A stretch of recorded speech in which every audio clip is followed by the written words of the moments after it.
결과를 좀 살펴볼게요. 저희가 호남 결과, 수도권 결과를 비교해서 좀 보여드리겠습니다. 아, 이게 이렇게 드라마틱하게 변할 수도 있나 싶을 정도로 호남 최고위원 선거 결과는 박선원 후보가 1위를 차지했고 서미화 후보가 2위, 최민희 후보가 갑자기 3위로 떨어졌었어요. 그리고 김용, 이성윤 이런 순으로 나타났었는데 수도권 최고위원 선거는 완전 바뀌었습니다. 지금 친척으로 분류되는 최민희, 이성윤, 한민수 후보가 1, 2, 3위를 차지를 했고요. 박선원, 서미화 후보가 뒤를 이었는데 눈에 띄는 건 친청이 3명이 1, 2, 3위, 나머지 친명이 4위, 5위였다는 거. 그리고 김용 후보가 6위권 밖으로 떨어져 나갔어요. 그래서 최종 누적으로 보니까 결국에는 최민희, 박선원, 서미화, 이성윤, 한민수. 그러니까 1위가 최민희 후보가 되었고요. 이성윤, 한민수 후보가 4, 5위로 이제 올라서서 김용 후보가 6위가 되는 상황. 그런 상황에서 어제 인미애 김영호 후보가 사퇴를 하면서 김용 후보를 지지해달라고 이야기를 했습니다. 이게 막판 표심, 그러니까 대의원 표심에 영향을 미칠지, 그리고 사실 3, 4, 5위의 순위가 표차가 그렇게 크지 않거든요. 그러면은 대의원의 표차를 통해서 이 순위가 바뀔 수 있는 건지 이거 궁금해요. 바뀔 수도 있죠. 지금 표 차이를 보면 진짜 굉장히 붙어 있기 때문에 예. 그래서 전략적으로 또 어제 저녁에 급하게 우리가 다 놀랐던 것처럼 임미애 후보와 김영호 후보가 후보직을 사퇴를 하고 김용을 밀어달라라고 하지 않았습니까? 그래서 이 17,000표를 움직여 보겠다라는 어떤 전략적인 이 계산인 것 같은데 아까 말씀드렸던 것처럼 지금 이 대의원에 뭐 친청이 많은 것인가 아니면 친민석계가 많은 것인가 이런 것들도 좀 봐야 되는데 그러니까 사실 어찌 됐든지 간에 대의원들은 굉장히 이 정보에 빠르게 반응하고 민감하게 그 본인의 투표로 계산할 수 있는 그런 사람들이 지금 대의원 17,000표를 구성을 하고 있기 때문에 어쨌든 왜냐면 우리가 일반인들 같은 경우에는 어제 진짜 임미애 후보와 김영호 후보가 사퇴를 했는지 안 했는지도 모를 수 있고 사실 그 둘이 최고위원 후보였는지도 모를 수 있는 그럴 수 있죠. 그렇지만 예. 사실 대의원들은 다르거든요. 알죠. 그렇죠. 예. 어제 이런 뭐랄까 사퇴 소식이 다 빠르게 전파가 됐고 거기에서 그러면 우리가 어떤 전략적인 선택을 해야 될 것인가라는 것이 또 다 계산에 서 있는 상태에서 대의원 투표가 오늘부터 진행을 했었을 것이기 때문에 투표에 당연히 반영돼서 당연히 의도한 대로 결과가 나오지 않을까라고 예상은 해봅니다. 왜냐하면 어쨌든 정청래 대표 있을 때에 공천을 받은 그런 대의원들이 많기도 하지만 어쨌든 지금 호남에서 보여줬던 민심은 우리가 대통령 2년 차부터의 임기를 흔들면 안 된다. 당정청이 하나가 돼서 든든하게 뒷받침해야 된다. 이런 기류를 가고 있기 때문에 그런 표심이 더 반영이 되지 않을까라고 분석하고 있습니다. 근데 약간 부정적인 시각으로 보시는 분들도 있을 수도 있을 것 같아요. 왜냐하면 한민수 후보 오늘 이야기하기를 지금까지 15만 표 정도가 임미애 김용호 후보에게 당원들이 줬는데 이게 사표가 다 되는 건데 이제 와서 한 후보 이제 당선시키겠다고 사퇴하는 게 맞느냐 뭐 이런 지적이 있었거든요. 예. 뭐 이제 사실은 레이스에서의 투표라고 하는 게 역대 과거 대통령 후보 우리 경선을 할 때도 노무현 전 대통령이 치고 올라갈 때 중간중간에 한 분씩 사퇴하면서 그 표가 그렇죠. 이렇게 합산돼가는 과정들이 있었던 거거든요. 근데 뭐 지금 이제 사실은 다 거의 끝나가는 상황이었기 때문에 뭐 그런 지적도 나올 수 있습니다. 하지만 그것이 어떤 걸 의미하는지는 국민들이 모르는 사람이 없어요. 이걸 갖다가 굳이 뭐 한민수 후보가 얘기를 하고 해서 알고 안 한다고 그래서 모르고 그런 게 아닙니다. 온 국민들이 왜 이런 일이 벌어지고 있는지를 사실은 정치 뉴스를 보시는 분들이라면 누구나 다 알고 있어요. 지금 이 일이 왜 벌어졌는지. 좀 그런 점에서 왜곡, 당심의 어떤 왜곡이라기보다 오히려 그 사표가 되지 않으려고 했던 왜 대선 전날 꼭 그 사퇴하는 대통령 후보가 생기는 이유가 있잖아요. 그러니까 차악을 선택하는 거지만 차선을 선택하는 거지만 좀 그런 점에서 저는 막판에 두 후보의 사퇴라고 하는 거는 결국은 지금 대의원들이 거의 10%가 두 후보가 이제까지 받았더라고요. 보니까요. 두 분 합치니까 10%인데 그 10%가 미치는 영향이 굉장히 커요. 왜냐하면 1, 2위 간의 격차가 0.3%. 그다음에 5, 6위 간의 이게 격차가 0.15%입니다. 그런데 이제 사퇴하신 두 분의 이제까지의 누적 득표율이 10%예요. 결국은 이분들이 미칠 여파 그러니까 나를 지지했던 당원들의 표가 사표가 되지 않고 내가 진짜로 원하는 마지막으로 원하는 바에 기여가 되도록 사퇴를 하신 거잖아요. 저는 그런 점에서는 굉장히 의미 있는 투표 결과가 나올 수 있다라고 보는 거죠. 어제 김민석 후보가 SNS에 이제 글을 올렸어요. 최고위원 순위를 보고 의아해 하시는 분들 많을 겁니다. 처음부터 우려했던 마지막 변수 상황이다. 아마 예상을 했다는 말인 것 같아요. 그래서 이제 이 두 후보가 사퇴를 했고 박선원, 김용 후보에게 표를 몰아주자는 차원에서 한 거다. 그래서 이제 이 이유를 앞으로 이제 서미화 최고, 박선원 수석 최고, 김용 최고위원이 새 지도부 이런 그림이면 좋겠다. 이렇게 아예 이제 의도를 드러내는 SNS를 남겼는데 요 마지막 SNS가 대의원들에게 영향을 미칠지 요 이제 오늘 드러나는 거예요. 네. 이제 영향을 줄 거라고 저는 보고요. 아까 초반에 이제 말씀드렸습니다마는 이게 결국 대의원분들 보시라고 올리신 거잖아요. 그러니까 김민석 후보가 당 대표가 가장 가능성이 높은 상황에서 이제 지도부의 수장이자 이 배 선장이 되실 분이 내 지도부를 이렇게 좀 만들어 달라고 좀 요구하고 요청하는 것은 뭐 전 어찌 보면 당연한 거라고 보는데 그 이제 이거에 대해서 비판하시는 뭐 최민희 후보나 이런 분들은 꼼수 사퇴다 이런 얘기 하시잖아요. 그러니까 물론 저는 인미의 김영호 후보가 자신의 대표성을 잃어버리는 선택을 한 거에 대해서 특히 인미 후보 같은 경우에는 전국 정당 민주당이 돼야 된다고 얘기하면서 경북이나 대구 쪽을 대표하는 후보로 나오신 거잖아요. 그러면 그동안 이제 표를 줬던 분들의 그 마음을 충분히 달래는 모습이 필요하다고 저는 생각하고요. 사표가 되는 것이니까 이 부분은 저는 비판받아 마땅하다고 생각해요. 근데 이거에 대해서 꼼수라고 비판하시는 분들조차도 본인들의 출마 자격에 대해서는 전혀 비판을 받을 마음이 없나 봐요. 그러니까 예를 들면 최민희 후보는 지금 친청계 인사의 대표 주자로 뛰고 있잖아요. 예? 그럼 이성윤 후보는 지금 이 출마할 자격이 있습니까? 저는 이런 분들이 사실 남의 어떤 뭐 사퇴 문제를 가지고 거론하는 것은 굉장히 좀 후한무치하다고 생각해요. 왜냐하면 이성윤 후보 같은 경우에는 선호투표제가 부당하다고 해가지고 최고위원직을 사퇴하고 재출마하신 분이에요. 선호투표제가 이번 전당대회를 가장 흐리게 만들 제도라는 식으로 얘기를 했다면 이런 더럽고 이런 어두운 선거에 왜 출마를 했습니까? 본인이 출마했잖아요. 네. 이분은 자격이 없는 거고 원래 이성윤 후보 같은 경우에는 최고위원을 하실 때도 전준철 변호사를 특검에 추천했을 때도 제대로 된 사과 한번 하시지 않은 분이란 말이에요. 이런 분들이 본인의 재출마에 대해서는 아주 떳떳하고 당당한데 남의 사퇴를 가지고 거론하는 것을 저는 문제가 있다고 봐요. 물론 이성윤 후보가 직접 얘기한 게 아니라 최민희 후보가 이런 얘기를 하신 거지만 본인들을 좀 돌아보셨으면 좋겠다. 이 말씀 꼭 드리고 싶네요. 요 비판을 받아서 이번 최고위원 선거에서 가장 많은 노출이 됐던, 많은 비난의 또 대상이 됐던, 비난의 화살을 받았던 최민희 후보에 대해서 얘기하지 않을 수가 없는데 어제 사실 연설회 현장에서 본인을 이렇게 뭔가 누군가가 밀었고 그것 때문에 이제 문제 제기를 하는 그 과정이 있었는데 사실은 수많은 논란들이 있었지만 어제가 진짜 하이라이트였던 것 같습니다. 최고봉이었던 것 같은데 그 영상 보고 와서 좀 이야기를 나눠볼게요. 소병훈 위원장님, 저 광우병 안 걸렸습니다. CCTV 확인됐습니다. 누가 저를 세게 밀치고 갔고 그래서 넘어진 것입니다. 왜 사실을 확인 안 해주십니까? 아무리 우리가 경쟁을 한다 그래도 어떻게 후보를 밀치고 가십니까? 어떻게 거기서 그렇게 그냥 소병훈 위원장님 저 광우병 걸린 거 아닙니다. 그게 뭐예요? 그게 무슨 뜻입니까? 아직도 아무도 이해를 못 하던데요.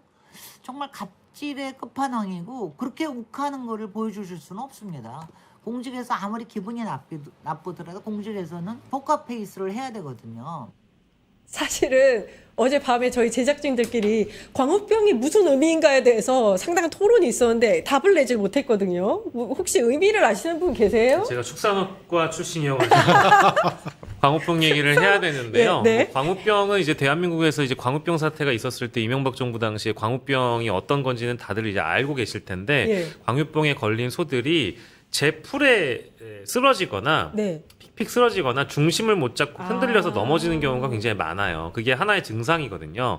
근데 이제 어제 그 최민희 후보가 뭐 최민희 후보의 주장에 따르면 어떤 특정 후보의 지지자가 자신을 밀쳐서 넘어졌고 갈비뼈가 아파서 실제 당대표 후보자들과 최고위원 후보들이 연단에 올라서 소개를 받는 그 일정을 소화를 하지 못했어요. 뒤늦게 참석하게 됐거든요. 그러니까 자기는 그 시간을 부여받지 못했다라는 거예요. 그러니까 나를 기다려주지 않은 부분에 대해서 중앙당 선관위에 항의를 하는 과정에 네. 소병훈 중앙당 선관위원장이 너무하다라는 말씀을 하고 싶었던 것 같아요. 그리고 그 중간에 이 어떤 청중에게 전달되는 과정에서 본인이 마치 셀프로 넘어진 것처럼 전달이 됐는데 그게 아니라 누가 나를 밀쳐서 넘어진 거다. 그러니까 네. 나는 예. 광우병 걸린 소처럼 스스로 넘어진 게 아니고 누군가 밀쳐서 넘어진 거라는 것을 강조를 한 겁니다. 아, 그래서 참 광우병이라는 어렵다, 단어가 진짜. 등장한 건데 네. 일부 이제 최민희 후보를 뼛속 깊이 싫어하신 지지자분들께서는 중앙당 선관위원장의 성함이 소병훈인데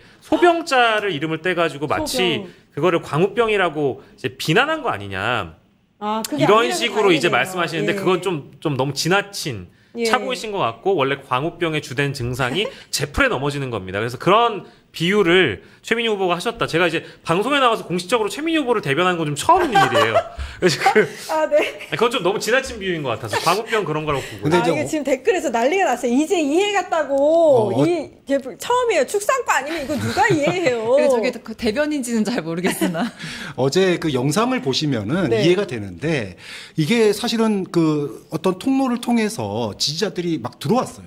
그 사이를 걷게 됐습니다. 네. 근데 다른 후보들은 다 문제 없었는데 최민희 후보가 넘어진 거 저는 뭐 그 영상 넘어지는 장면을 저는 영상으로 못 보지는 못했어요. 예. 근데 나중에 어떤 장면이 나오냐 하면 사회자에서도 안 보였어요. 사회자가 뭐라 그랬냐면 최민희 후보를 불렀는데 단상이 없으니까 당황했어요. 그래서 그랬더니 저기인데 들리는 거죠. 아, 넘어져서 이제 나오시는 것 같아요라고 얘기를 하니까 난 내가 넘어진 게 아니라 누가 밀친 거다. 아. 이걸 갖다가 항의를 한 거예요. 아. 그러니까 네. 좀 두 가지 점을 그러니까 얼마나 감정의 골이 깊은지를 단적으로 보여주는 거죠. 지금 나 넘어졌는데 아무도 신경 안 써줘. 또 지금 이거 나 넘어진 거는 그냥 넘어진 게 아니고 누가 밀친 건데 일종의 정치 테러라고 생각하는 거죠. 그런데 거기에 대해서 당이 무관심하고 또 이러니까 이렇게까지 하는 거야? 뭐 이러면서 아무리 나 미워도 그렇지 이러면서 이제 일종의 이제 히스테리가 나온 거죠. 아. 근데 그걸 갖다가 뭐라 그럴까요?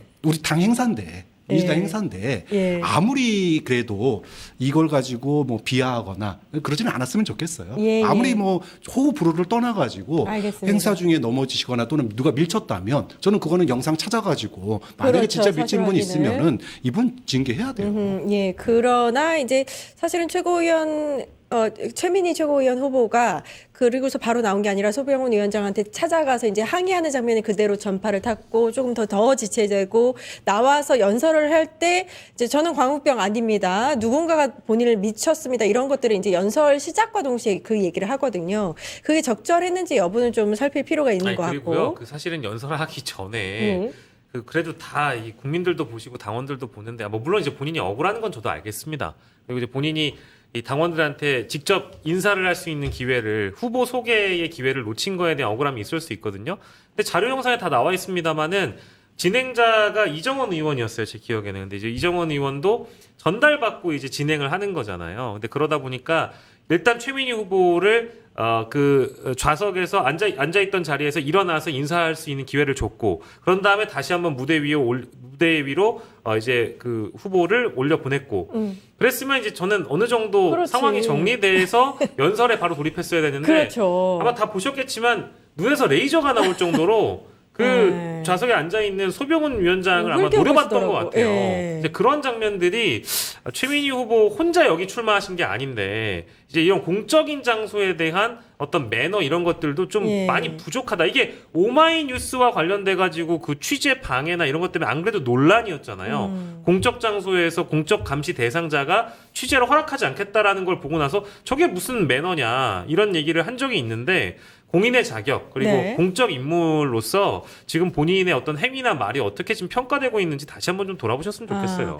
이게 사실은 이제 최민희 후보에 대한 얘기를 여기서 마무리하기 전에 한 번만 더 여쭤볼 텐데, 그러니까 사실은 지금 수석이 되느냐, 아무튼 2위가 되느냐 해서 어쨌든 최고가 되거든요. 그러면 이제 차기 당대표와 함께 이제 합을 맞춰가야 되는데, 차기 당대표가 정청래 당대표가 되면 잘 맞을 텐데, 근데 지금 사실 유력한 건 김인석 후보인데, 이게 그러면은 혹시 문제 제기를 계속 끊임없이 하면서 차기 지도부가 이제 앞서 나가는 데 있어서 좀 방해물이 되지는 않을까 걱정이 좀 있어요. 아, 걱정은 지금 이 영상을 보신 많은 분들이 예. 걱정을 할 것 같아요. 그리고 또 이렇게 그 현장에 있을 때도 행사가 본인 때문에 지연됨에도 불구하고 계속 문제 제기를 하고 지연시키고 이러는데, 그러니까 앵커님 말씀하신 것처럼 진짜 차기 지도부가 돼서 무슨 회의를 하든지 아니면 무슨 뭐 역할을 하든지 무슨 이슈가 있든지 계속 이런 식의 문제 제기를 해서 그래서 이 이재명 정부를 뒷받침하려는 김민석 당 대표를 계속 발목을 잡을 수 있죠. 그렇지만 그러니까 이게 근데 지금으로서는 우리가 그것을 막을 방법은 없지만, 그럼에도 불구하고 이러한 시끄러운 일들을 계속 제기한다고 하면 저는 당원들이 가만히 계시지는 않을 거라고 생각해요. 그렇네요. 그러니까 그 발목을 그만 잡으라는 요구와 목소리가 계속 이어질 겁니다. 왜냐하면 아까도 말씀드린 것처럼 김민석 후보는 빨리 일하고 싶다, 빨리 이것저것을 하고 싶다는 리스트업을 쭉 해놓은 상태여서 아마 당대표가 시작되는 그런 순간부터 계속 이 머릿속에 계획을 집행을 할 그런 시점이 올 텐데, 그럼에도 불구하고 계속 그것을 딴지 놓고 발목을 잡았을 때 당원들은 그것을 가만두진 않을 겁니다. 예. 그리고요. 예. 오늘 사실은 저기 전당대회에서도 다 후보들이 연설을 하잖아요. 네. 최민희 후보님 얘기가 나와가지고 또 얘기하는 건데, 그러니까 이게 본인 어떤 자기 호소를 할 수 있는 장이 아니잖아요. 그러니까 자신이 어떤 부당한 일을 겪었고 이번 그렇죠. 선거가 불공정하고 너무 서운하고 내가 이런 일을 겪었고 심지어 저 친명계 뭐 어떤 후보들은 사퇴했고 막 이런 어떤 막 그런 뭐랄까 호소를 하고 예. 뭐 이런 거에 대해서 부당함을 알리는 자리가 아니라 내가 앞으로 최고위원으로서 뭘 하겠다. 우리 당은 이렇게 바뀌어야 된다. 뭐 이런 걸 얘기를 하는 자리지. 오늘 같은 경우에도 제가 오면서 이제 그 후보 연설 들었는데 참 안타깝습니다. 그러니까 사실은 저 연설 현장도 이제 본인의 이게 호소라든지 아니면 정청래 후보의 지지라든지 김민석 후보에 대한 비판이라든지 이걸로 이제 쓰는데, 그 시간을 최고위원이 되고 나서 모두 발언할 때나 이런 자기네 이 직함을 만약에 그 개인적인 용도로 사용하면 안 되잖아요. 그런 부분에 있어서는 당선 이후에 조금 변화를 보였으면 하는 그런 바람이고요. 예, 최민희 후보 너무 길게 했기 때문에 요거 이제 사실 차기 지도부가 해야 할 가장 첫 번째 중에 하나가, 중요한 임무 중에 하나가 대통령 지지율 올리는 거예요. 예, 지금 지지율 상태를 좀 먼저 보고 나서 말씀을 나눠보도록 할게요. 리얼미터가 에너지경제신문 의뢰로 11에서 14일 사이에 진행한 대통령의 국정수행 평가입니다. 지금 보면은 이거 무작위 추출 임의번호 활용한 ARS 방식으로 진행이 됐고요. 혹시 잊어버릴까봐 오늘 다루는 모든 여론조사는 중앙선거 여론조사 심의위원회 홈페이지를 참조하시면 됩니다. 지금 취임 후 최저예요. 43% 지지도 보이고 있습니다. 43%. 그리고 이게 제일 중요한 게 여론조사 추세잖아요. 지금 계속 내려가고만 있어요. 부정평가는 50% 넘었습니다. 요거 어떻게 봐야 될지. 일단 이게 이런 상황에서, 그리고 차기 지도부가 대통령의 지지도를 끌어올리는데, 견인하는데 역할을 할 수 있을지, 어떻게 해야 하는지, 뭐 이런 것들을 좀 말씀해 주시면 좋을 것 같아요. 일단은 지도부가 할 수 있는 일을 해야 되겠죠. 예. 예를 들어 주가 폭락, 그다음에 부동산 문제, 이게 어떻게 보면은 가장 이제 지지율 하락의 가장 큰 원인인데, 주가 폭락을 민주당 지도부가 어떻게 할 수 있는 건 아닙니다. 대신에 국민들이 상처받았던 부분이 있어요. 그러니까 레버리지 ETF 부분에 대해서는 확실하게 좀 뭔가 개혁책이나 또 정부의 책임 있는 인사들에 대한 교체가 필요하다. 이 부분은 당에서 좀 강력하게 좀 요구를 할 필요가 있다고 봐요.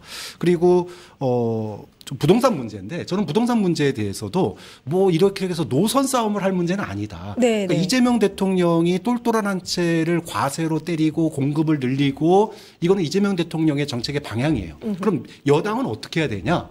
대통령이 미처 챙기지 못한 부분을 챙겨야 되는 거죠. 예. 전월세 부족한 부분에 대해서 또 청년들이 임대료 올라가는 부분에 대해서 그 부분에 대해서 대통령이 미처 챙기지 못하고 있는 우리나라 부동산 시장은 크게 50%예요. 집 가지고 있는 사람, 집 안 가지고 있는 사람. 근데 이 불만이 서로가 다른 거죠. 집 가지고 있는 사람은 똘똘한 한 채 과세하는 거에 대해서 불만이지만 집 없는 사람은 전세가 부족하고 없어지고 월세가 올라가고 예. 대출 막힌 거에 대해서 짜증이 예, 나는 맞아요, 거거든요. 맞아요. 그럼 이걸 누가 풀어줘야 되느냐? 국민의힘 의원들이 풀어주면 안 돼요. 민주당 지도부가 그 목소리를 직접 듣고 해법을 만들어서 당정청 협의회를 해가지고 대통령을 통해서 조율을 해가지고 새로 된 당대표가 그때 소위 말하면 김민희 최고나 뭐 이런 분들이 그 일을 중심으로 풀어가야 돼요. 그래서 노선 싸움을 할 게 아니라 대통령이 미처 챙기지 못한 그런 부분들을 청년들의 목소리 또 대출을 막혀 있는 부분 목소리 또 창릉 뭐 S4 이런 부분들의 목소리 이걸 누가 대변해야 됩니까? 저는 민주당 지도부가 대변해 줘야 된다는 거예요. 그러면서 문제를 풀어가는 그게 저는 소위 말해서 대통령과 호흡을 같이 하는 여당의 모습이라고 보거든요. 예. 그런 점에서 대통령이 미처 챙기지 못한 부분을 챙기는 또 그거를 갖다가 정책을 통해서 풀어나가는 그런 지도부의 모습을 좀 기대하고 싶습니다. 여러 가지 말씀을 해주셨는데 그 차기 지도부의 숙제가 엄청 많은 거예요. 근데 아까 이제 댓글에도 있었는데 새 지도부가 오면 대통령의 지지율은 당연히 오르죠라고 했습니다. 이 얘기에 혹시 그 근간에는 약간 그게 있는 것 같아요. 이 민주당 내에서 막 내분이 일어날 정도로 약간 양분된 감이 없지 않아 있었는데 이게 이제 하나로 똘똘 뭉쳤을 때 대통령에게 시너지가 날 수 있을 것이다. 이렇게 좀 해석해 볼 수 있을 것 같은데. 그것도 그렇고 지금 유력하게 김민석 후보가 당대표가 될 것이 좀 유력하지 않습니까? 예. 그런데 지금 선거 과정에서 김민석 후보와 정청래 후보의 이 대통령 지지율 하락에 대해서 뭐라고 해석하는지를 우리가 좀 보면 되는데, 정청래 후보는 대통령 하락? 어떻게 할 수가 없다.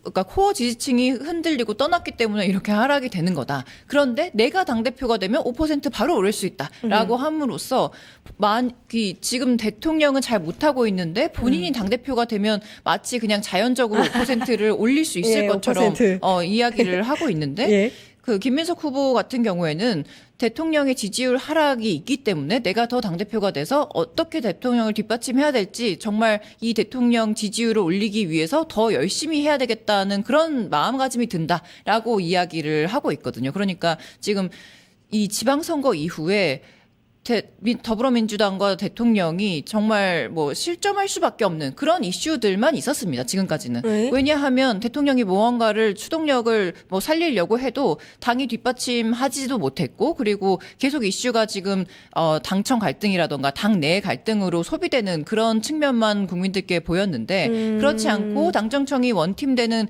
그런 모습들을 이제부터 일하는 민주당, 일하는 정부 여당으로의 모습을 이제 앞으로 보이면 그러면 진짜 일하고 정말 성과가 나는구나. 그래서 우리의 삶이 어떻게 바뀌는구나. 정말 이 정부 여당이 민생을 챙기고 있구나라는 것이 또 체감되고 눈에 보이면 이 지지율이 좀 더 오르지 않을까라고 예상해 봅니다. 예. 저는 지지율 빠진 거는 딱 세 가지 원인이라고 생각하는데 첫 번째는 앞서 이제 우리 박찬환 교수님 말씀하셨던 부동산 및 증시 문제가 분명히 있는 것 같아요. 그렇죠. 증시는 대통령이 워낙에 자본시장 선진화를 잘 이끌어 오셨기 때문에 그 실제 증시가 상승하는 모멘텀을 폭발적으로 살려나간 측면이 있고 증시가 지금 빠지는 부분은 사실 그건 대통령이 잘못했기 때문에 국정기조를 변화를 줬기 때문에 이게 잘못된 건 아니거든요. 그래서 증시가 빠지면서 이른바 이제 중도 보수층이라고 부르는 뉴 이재명 현상에 이제 편입됐던 이런 여론조사 응답층이 좀 빠져나간 측면이 분명히 있는 것 같고요.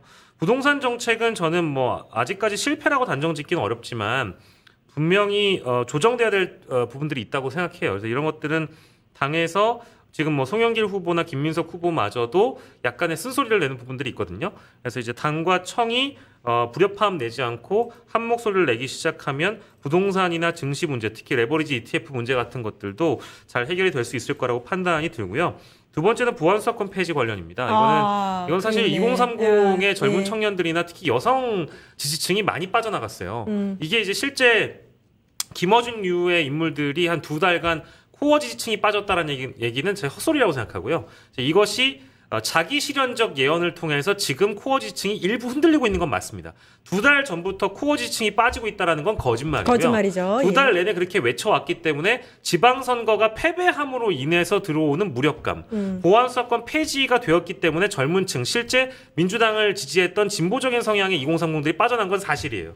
지금 상황에서 보면 일부 진보층과 일부 민주당 지지층도 빠졌죠. 이런 것들을 회복해 나가려면은 회복 모멘텀을 앞으로 대통령께서 살려 나가셔야 되는데 당이 이제 이런 거에 대한 어떤 보완을 해야 될 필요가 있다고 봅니다. 보안수사권 폐지 이후에 제대로 된 대안이 마련되지 않았다라는 의견들을 갖고 있는 젊은 층들이나 국민들은 어떻게 설득할 것인가 이런 부분들을 이제 찾아 나가야 된다고 보고요. 마지막으로 당청 간의 엇박자나 이른바 명청대전이라고 표현됐던 부분 이런 것들은 이제 새로운 지도부가 등장하게 되면 자연스럽게 해결해 나갈 과제라고 생각하기 때문에 이 앞으로 3가지의 문제는 새로운 지도부가 해결해야 되고 마지막으로 김민석 후보가 재신임을 걸었어요. 서울시장 재선거와 이제 그렇죠. 기타 재보궐선거에 대한 재신임을 묻겠다라고 얘기할 정도로 다음 재보궐선거에서 만약에 민주당이 유의미한 성적을 내지 않으면 민주당은 아마 내분이 더 심해질 겁니다. 왜냐하면 지금 현재 친청계들과 친명계 지지층이 서로 이 화학적 케미는 좀 불가하다고 보거든요. 통합이 안 될 겁니다. 정치인들은 어쨌든 물리적으로 외피적으로 통합의 모멘텀은 만들 수 있어요. 지지층은 그건 불가능할 겁니다. 다만 선거를 이기는 유능함을 보여줬을 때 이재명의 리더십, 차기 당대표의 리더십을 지지층이 확인할 수 있기 때문에 다음 선거에서는 반드시 이번 지방선거보다는 훨씬 더 나은 성적을 얻어야 될 것이다. 이렇게 말씀드립니다. 어찌 보면 차기 지도부가 당면하게 될 그 뒤의 일들을 차근차근 좀 정리를 해주신 건데, 근데 저 제일 중요한 게 이제 이 선거 국면에서 경쟁이 매우 치열해졌고, 그래서 이제 사실 당원들 사이에서 지지자들 사이에서 약간 분열이 일어난 건 사실인 것 같아요. 오늘 무슨 일이 있었냐면 좀 상징적인 장면이었는데 전당대회에서 고공 농성을 벌이신 당원분이 계시거든요. 요거는 저희가 영상을 준비한 게 있어서 요거 보고 와서 교수님께 또 여쭙도록 하겠습니다.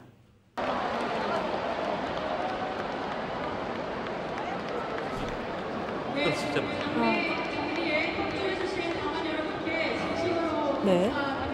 무슨 얘기를 하실지 몰라서. 네, 민주당 측 지지자인 걸로는 알고 있고요. 민주당 그리고 지지자죠. 제가 알기로는 집회 자주 나가시는 대표 소속이라고 그래요? 단체 소속이라는 얘기는 들었는데 저거는 이제 부적절하죠.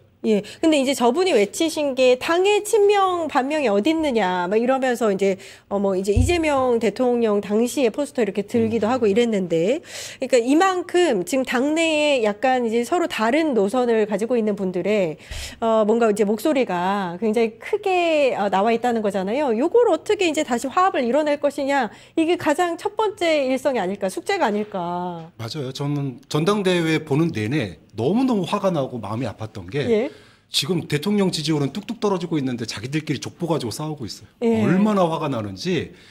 민주당을 지지하거나 이재명 대통령에게 투표를 했던 많은 분들이 굉장히 실망했다. 다른 거 다 떠나, 주가, 부동산, 보안수사권 다 떠나가지고 싸우는 모습만 봐도 화가 나는 거예요. 그게 문제라니까요. 저분이 아까 올라가서 아까 그 얘기 전 처음 들었는데 누군지 모르고 뭔 말했는지는 기사를 못 봤거든요. 근데 방금 얘기해 준 것처럼 친명 반명이 어딨냐라는 얘기가 아니 지금 이재명 정부가 성공하냐 마하냐의 그런 기로에 섰는데 지금 자기들끼리 족보 가지고 친명이니 아니니 이런 얘기하고 있으면 정말 화나죠. 저는 이해가 가요. 저는 그런 점에서 오늘 당선되신 당대표나 떨어지신 분이나 또 최고위원 중에서도 당선되신 분이나 떨어지신 분이나 직책이 있다고 해서 일 안 하고 일 없다고 해서 안 하는 거 아니잖아요. 중요한 말씀. 당의 단합 그리고 이재명 정부의 성공을 위해서 그게 국민을 위한 길이거든요. 맞습니다. 그러니까 이재명 정부가 성공이 목표가 아니라 국민이 잘 살기 위해서 이재명 정부가 성공해야 되는 거예요. 그렇다면은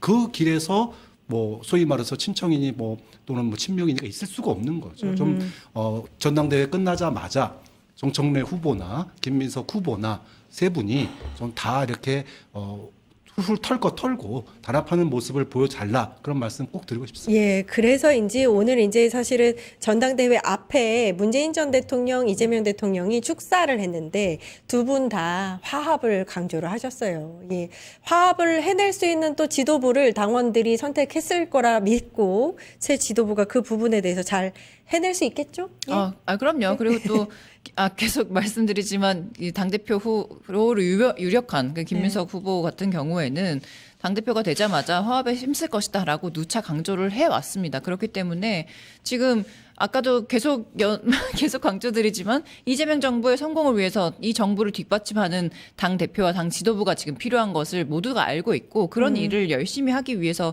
내일부터 뛸 것을 기대합니다. 예, 기대를 해보도록 하고요. 저는 이제 뭐 저희가 그럼에도 불구하고 사실 한 말씀 드리고 싶은 건 이게 이제 통합이든 단합이든 우리 몸의 건강성을 일단 체크를 하려면 일단 진단이 필요하잖아요. 예. 전당대회 과정에서 불거졌던 여러 가지 문제들 중에 일단은 정리할 건 정리해야 될 필요가 있다고 저는 생각해요. 뭐 과도한 표현이나 이런 어떤 뭐 멸칭 문제 이런 것들도 많이 거론하셨지만 그게 중요한 게 아니라 실제적으로 민주당의 뭐 당헌 당규나 강령을 좀 위반할 정도로의 좀 위험한 행위를 했다라고 친다면 저는 그런 부분들은 과감하게 좀 정리해 나갈 필요가 있다. 특히 뭐 당선권에 있는 후보이긴 합니다만은 오마이뉴스나 오마이TV와 각을 세우면서 취재 방해와 이 촬영 방해를 했던 이 최민희 후보의 경우에는 최고위원이 되신다고 하더라도 국민 앞에 통렬한 사과가 없다라고 하면 이 민주당의 수치로 남을 수 있는 겁니다. 예. 민주당의 최고위원이나 지도부라는 것은 민주당의 얼굴이고 표준이고 기준이 되는 거잖아요. 그럼에도 불구하고 여전히 반성하지 않는 태도로 오마이뉴스라든지 이런 언론들을 악마화한다라고 하면 사실 민주당의 민주자를 떼야죠. 왜 정치를 합니까? 그리고 특히 이제 오늘 같은 경우는 김현 의원이 대표적인데 네. 오마이뉴스와의 인터뷰 과정에서 과감하게 얘기를 했어요. 정치인의 한 사람으로서 사과를 드린다고. 오, 그랬습니까? 지금 그런 목소리들이 분출하고 예. 있거든요. 그럼 이런 것들은 당선이 된 이후에도 통합하고 단합하는 건 좋지만 전당대회 과정에서 있었던 정리할 문제들은 과감하게 정리를 하고 몸의 진단을 하고 나서 이 몸의 아픈 부위를 그냥 봉합하는 것이 아니라 치료를 해야죠. 치료를 해야 몸이 낫는 겁니다. 책임져야 할 부분들에 대해서는 좀 책임 있는 모습들 보였으면 좋겠다. 지금 잠시 후 한 10여 분 후면은 차기 지도부 누가 되는지 결과를 알 수 있어요. 갑자기 심장이 막 벌렁벌렁 거리는데 그 10분 사이에 우리가 요걸 한번 얘기를 나눠보면 어떨까 싶습니다. 이제 이 전당대회를 치르는 요 기간 동안 굉장히 중요했던 변수들이 있었던 것 같아요. 그러니까 이 변화를 이끌어낸 한 장면들을 꼽자면 지금 이제 떠오르는 건 유시민 작가의 한마디도 있었던 것 같고 박시영 TV도 떠오르고요. 신천지 뭐 이런 것들 그런 한 장면들이 뭐가 있었는지를 좀 꼽아주시면 좋을 것 같아요. 세 분이. 예. 죄송해요. 처음으로. 예. 아니 한 장면이라기보다 예? 왜 근데 호남에서 이렇게 25% 가까이의 압도적인 지지를 김민석 후보에게 보냈느냐라고 했을 때는 호남이 전략적 후보를 하기로 유명하고 실제로 이번에도 전략적 선택을 통해서 김민석 후보를 선택한 것도 맞지만 또 박지원 의원이 지적한 것처럼 이제 호남도 경제 부분에서도 어떻게 될 것인지 우리가 어떻게 잘 먹고 잘 살게 될 것인지를 생각하기 시작했다. 계산하기 시작했다라고 말씀하신 것처럼 지금 호남 메가 프로젝트를 대통령께서도 김민석 후보도 연일 강조하고 그리고 이것이 잘 빠른 속도로 진짜 안착해서 우리나라 뭐 국가 균형 발전이라던가 뭐 지방에서부터 서울 수도권까지 다 잘 사는 K 황금 시대를 열겠다 이런 말들을 계속 강조하면서 지금 선거 운동을 해왔기 때문에 지금 뭐랄까 대통령이 AI 강국을 만들겠다, K 강국을 황금 시대를 열겠다, 그리고 메가 프로젝트 반드시 성공시키겠다 이런 열망들이 호남에서부터 전국적으로 진짜 우리나라가 좀 남부럽지 않은 진짜 세계 리더로서 역할을 했으면 좋겠다라는 어떤 열망들이 모여서 호남의 표차를 벌리고 그리고 김민석 후보가 지금 50% 과반을 앞두고 있는 것이 아닌가라는 그러니까 결정적인 해봅니다. 한 장면을 이제 좀 정리를 하자면 메가 프로젝트다. 네. 라고 해주신 거고 두 분은 또 의견 있으세요? 예. 저는 뭐 이번 전당대회를 관통한 키워드 하나가 있었다고 봐요. 정권은 짧다라고 했던 그 발언. 그 시작점에서 그게 시작과 끝 모두를 관통하고 있다. 네, 예. 정권은 짧다. 지금 어쩌라는 거야 지금. 그러면 민주당은 뭘 해야 맞네. 되는데 라고 하는 거에 대해서 확 의견이 갈렸어요. 저는 그게 맞아요. 이번 전당대회가 왜 이렇게 치열해졌는지 그 출발점이 정권은 짧다라고 하는 그 SNS였거든요. 그 어찌 전에도 보면 이제 있었지만 정청래 후보가 반명으로 찍히게 되는 그렇죠. 가장 예. 결정적인 대목이었어요. 만약에 정권은 짧다라는 게 않았다면 이렇게까지 치열하게 감정 싸움이 심해지진 않았을 거예요. 저는 그런 점에서 정권을 짧다라고 했던 그 장면이 이번 전당대회의 큰 흐름을 갖다가 규정하지 않았느냐라고. 아, 진짜 정확하신 게 교수님 사실은 정권을 짧다 전까지는 반명이라고 하기에는 좀 미안한 감이 없지 않아 있었어요. 전 지도부잖아요. 근데 그 말이 나오자마자 그 다음에 유시민 작가 관련해서 뭐 노코멘트 하겠다 뭐 이런 것들이 쌓이면서 약간 그 구도가 형성되는 결정적인 한 장면이었던 것 같습니다. 마지막. 예. 저는 뭐 재미로 가겠습니다. 예, 재미로 가죠. 저는 이번 전당대회의 가장 상징적인 장면은 뼈다귀탕이었다고 생각합니다. 아, 송영길 후보 얘기를 오늘 하나도 그러니까 안 이제 했다. 진짜 뼈다귀탕을 이제 거론하면은 송영길이라는 인물도 얘기를 해야 되지만 예. 송영길이 내세웠던 메시지 중에 사실은 틀린 말이 많이 없어요. 그러니까 예를 들면 뼈다귀탕을 왜 거론했느냐, 자꾸 우려냈다 이거 아니에요. 아, 예, 그렇죠. 세 번 아니 3번 우려내면 물도 안 나온다는 거 아니겠습니까? 예? 그죠? 예. 근데 이거를 지금 자꾸 우려낸 사람들이 누구냐? 우려낸 사람. 그거를 이제 결국 검찰개혁 언제까지 검찰개혁 얘기할 거냐 이거 얘기하다가 지방선거 패배했다 이제 이거 아닙니까? 보안사건 폐지도 너무 많이 우려냈기 때문에 왜 전당대회에 나와가지고 같은 거 우려내느냐 이 얘기를 한 거고 사실 이 우려냈다라는 차원에서 보면은 연임에 대한 거를 거론하지 않을 수 없어요. 아니 정청래 대표도 지금 이제 2번 끓이는 거 아니에요? 예. 이성윤 후보도 지금 2번 끓이는 거예요. 아, 맞네요. 그러니까 이성윤 후보 같은 경우에는 진짜 좀 어이가 없는 게 제가 알기로는 최고위원이 연임한 경우가 민주당 역사에 있었나요? 없었어요. 그러니까 당대표는 있잖아요. 그러니까 최고위원은 없는 걸로 알고 네, 있고. 당대표도 이재명 대통령이었었는데. 예, 그리고 이제 이유가 이성윤 있었죠, 최고위원 그때는. 후보자 같은 경우에는 제가 아까 말씀드렸던 대로 룰을 정하는 위치에 있었잖아요. 네. 아, 그러니까 이제 그렇죠. 이런 본인이 감독하다가 본인이 플레이가 된 거예요. 이런 측면에서 보면 이분들도 이제 뼈다귀탕이에요. 아, 2번 끓인 그러네요. 뼈다귀탕이죠. 예, 그러니까 이제 예. 2번, 3번 끓이면 안 된다라는 지점이고 마지막으로 볼콕을 빼놓을 수 없을 것 같습니다. 아, 우리가 또 그분을 잊어버리고 있었네요. 사실은 이 전당대회 과정 중에 예. 관통하는 이슈 중에 하나는 이지은으로 시작해서 박시영으로 끝난 문제가 있어요. 예, 예. 그러니까 이제 이지은 씨 같은 경우에는 이제 저는 차후에 이 민주당에서 과연 정치라는 걸 할 수 있을까 저는 의문이긴 합니다만은 이분이 이제 불거진 논란 안에는 이 어떤 전당대회 과정에서 불미스러운 어떤 이런 장면을 만들어냈다는 것도 하나지만 두 번째로는 이 전당대회 대통령을 끊임없이 끌어들였다는 게 문제입니다. 아, 그게 왜 문제예요. 대변인직을 내려놨었죠? 아, 그때도 당무 사실은 개입을 한다라는 게 윤석열과 동일하다는 얘기를 했다가 그것도 예. 박시영 TV였어요.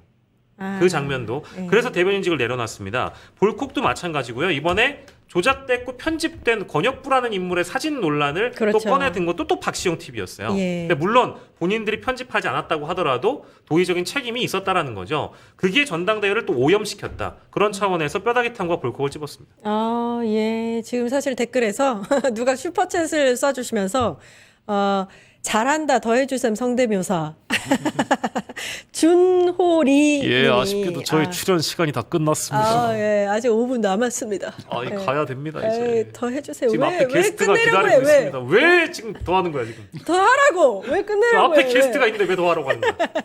아, 좀만 더 해줘요. 예. 아니, 근데 사실 송영길 후보가 신의 한 수라는 얘기가 굉장히 많았었어요. 저도 사실 지금 상상이 안 돼요. 송영길 후보가 없는 이번 3차 전당대회는 상상이 안 갈 정도로 정말 활약이 대단했어요. 예. 또 활약도 대단했는데 정말 이 전당대회에서 꼭 해야 되지만 아무도 할 수 없었던 말을 뭐 커뮤니티에서 그렇지. 우리끼리만 할 수 있었던 그런 말들을 공식적으로 연설을 통해서 시원시원하게 내뱉어준 예. 그런 뭐 긍정적인 면이 있죠. 어허. 네, 그래서 송영길 후보가 지금 승리 빼고는 다 얻었다라고 평가받는 이유도 그것 아니겠습니까? 어허. 굉장히 여유 있게 그리고 예. 또 상대방을 칭찬하면 칭찬하면서 그리고 또 집을 것은 확실하게 집으면서 당원들의 목소리를 대변해준 그런 뭐 신스틸러가 아니었나 예. 봅니다. 근데 앞으로도 송영길 후보는 이번 전당대회에서 이제 아무튼 3위를 차지하겠지만 추후에 이제 정치의 그 인생에서 굉장히 중요한 국면을 맞이했던 것이다. 이제 이 이후에 송영길은 또 다른 모습을 보일 것이다. 그리고 많은 사실 팬층을 보유하게 되지 않았나요? 이번 전당대회 이후로 그렇지 않나요? 네. 예. 왜 송영길인지를 보여주는 것 같아요. 예. 그러니까 정치의 관록이 뭔지. 아. 그리고 예를 들어 정면으로 부닥치는 사이에서 윤활유 역할을 할 때는 윤활유 역할을 하고 또는 이게 너무 헛돌 때는 또 중심을 잡아주는 역할도 하고 예를 들어 정책 토론이 잘 안 될 때는 정책 이슈를 확 던져버렸어요. 이런 걸 보면서 송영길에 대한 호불호를 맞아. 떠나서 네. 당내에 이런 그 소위 중진 이런 중진의 무게감이라는 게 뭔지를 보여줬다는 점에서 앞으로 당에 복귀하고 난 이후에 주변에 바로 당대표로 나왔지만 앞으로 참 많은 역할이 또 기대된다 이렇게 평가할 수 있을 것 너무 같습니다. 기대가 됩니다. 사실은 예. 뭐 당대표까지 이미 하신 분이기 때문에 예. 안 해본 게 지금 총리, 장관, 대통령 이거밖에 없어요. 또 밑밥을 까시죠 그래서 또. 앞으로 이제 무엇을 하실진 잘 모르겠지만 예, 이번 예. 전당대회가 성적이 그리 좋지 않다고 예. 하더라도 본인으로서는 사실 젊은 층으로부터 그 지지를 얻고 있다라는 뭐랄까 가장 긍정적인 요소가 있었겠죠. 특히 이제 지금도 밈을 계속적으로 확산하고 있는데 지금 사실 그 영향은 박영식 에디터가 뭐 가장 제가 커. 다 만들어드린 게 사실입니다. 제가 부정하지 않겠습니다. 근데 뼈다귀탕 연합회장을 지금 이제 예. 자처하고 있고요. 뼈다귀탕 연합회장. 얼마 전에는 인천 연수구에 있는 또 뼈다귀탕을 예. 또 소개를 가서 했어요. 드시더라고. 오늘 같은 경우에는 연설하기 전에 막 갑자기 테토남 송영길이 돼가지고 푸시업을 20개 하는 영상을 올리거나 정말요? 아니면 연일 지금 이제 커다란 채소가 있으면 늘 말처럼 씹어 드시려고 하는 그런 밈들을 만들고 있어요. 예. 최근에는 양파를 먹질 않나, 네, 또 드셨잖아요. 당근을 먹지 않나. 제가 예. 물론 또 먹어드렸죠. 그러니까 그런 차원에서 생각을 해보면 송영길 후보가 과거엔 딱딱한 이미지, 인터뷰가 어려운 정치인 이렇게 좀 많이 소비가 됐었는데 이제는 더 이상 어려운 송영길이 아니라 친근하고 가까워졌고 쉬운 말로 표현하고 좌중을 압도할 수 있는 재미난 연설을 할 수 있다는 그런 이미지를 만들어갔다는 차원에서는 정치인으로서 한 단계 디벨롭했다고 봐야 되겠죠. 그래서 너무 좋습니다. 너무 좋고 또복 엄마님이 10,000원 슈퍼챗 써주시면서 양파 영식 화팅 하셨는데 사실 이번 전당대회 이후로 가장 승자는 박영식이라고 저는 개인적으로 생각을 합니다. 감사드립니다. 고맙습니다. 예, 앞으로도 활약을 기대해 보도록 하고요. 여기서 이제 좀 마무리를 하도록 하겠습니다. 지금 전당대회 저희가 그 현장의 모습들을 계속 보여드리고 있는데 아마 개표가 조금 후에 시작될 거예요. 저희 현장에 나가 있는 기자가 각 당대표 후보들의 지지자들과 인터뷰를 했습니다. 이거 마무리하고 그 영상 보고 와서 2부로 이어지겠습니다. 지금까지 박창환 장하대 특임 교수님, 박영식 에디터님, 이지혜 전 민주당 상근 부대변인님 고생해 주셨습니다. 감사합니다. 네, 고맙습니다. 파파파파 증권봉합